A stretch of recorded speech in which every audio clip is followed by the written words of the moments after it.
Alright, so we're going to dig a little bit deeper into our kind of first program here in Scratch. And so first thing we're going to do is just run it. So it says click the green flag. We'll run this and see what happens. We can see that we have this ball dropping. We don't see much movement on anything else. And then if we move through here, we can see the background changed, this cat moved, the ball dropped again, the arrow didn't seem to go anywhere. And then the cat moved again, the background has changed, and we can keep clicking the green flag and we see another cat that's popped up. So let's look at this and then kind of see what's going on here. And the way that we do that is we look under the hood and we click on See Inside.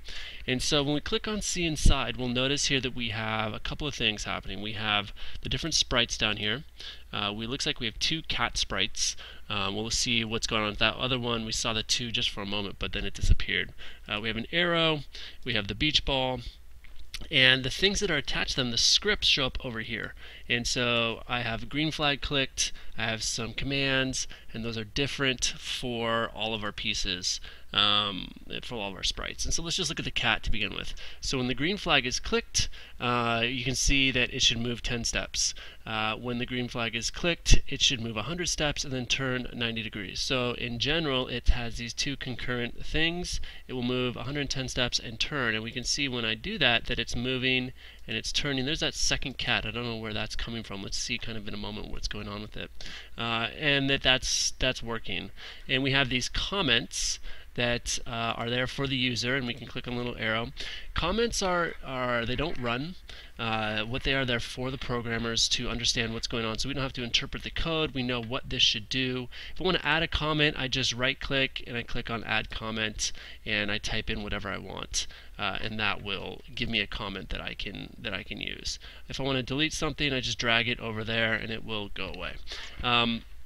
So these are the pieces here. I can see that I can click them together. It will change my code. I could run it and run it like this, and that will just move, and then it's not going to turn. So I want the turn in there to make it actually work. So that's our first cat. Let's look at the beach ball, because that's resetting. So I have my motion here. It goes to this position, and so we need to know kind of how this works. This is an X and Y coordinate, just like we've normally had in math class. X goes horizontally, Y goes vertically, and then for Scratch, the center of the screen is 0, 0. And so that's not the same in other languages necessarily, but for us, we have it to be in the middle, which is nice. And so here's a kind of visual of what that looks like. You can see here that we have our sprites, we have an X and a Y coordinate. It goes back 240, and we're measuring things in terms of pixels, and it goes up 180, and it goes, this is our third quadrant, back 240, down 180, and then 0, 0 is in the middle. And so we can move things according to those pixel locations. So it moves, and then in the control piece, I see I have a wait command. It waits up 0.2 of a second, and then it glides, so it shoots down all the way down here to this position as it goes down. So that's the command on that. So again, if we see it happen, it goes up there, and then it just glides down till it gets there, and then it stops.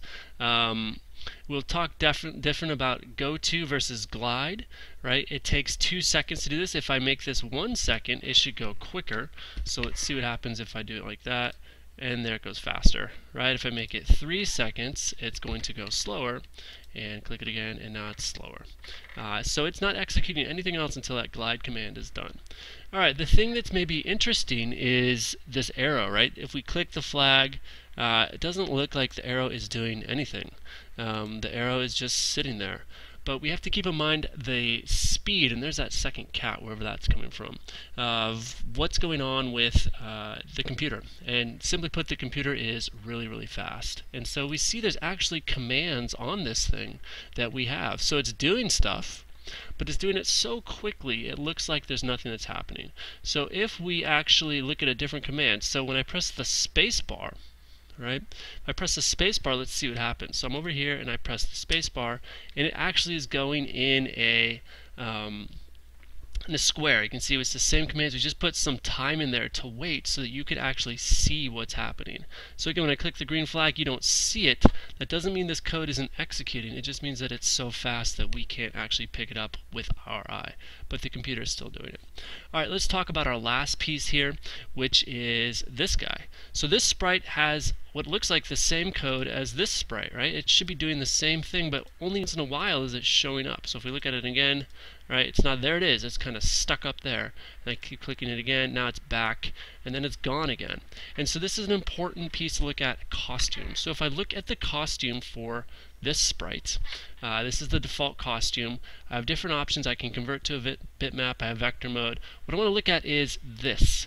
So that is the center of this sprite. That's the point that's being moved. So when you draw your own sprites, you will have to make sure that the center of your sprite lines up with the center of the canvas here.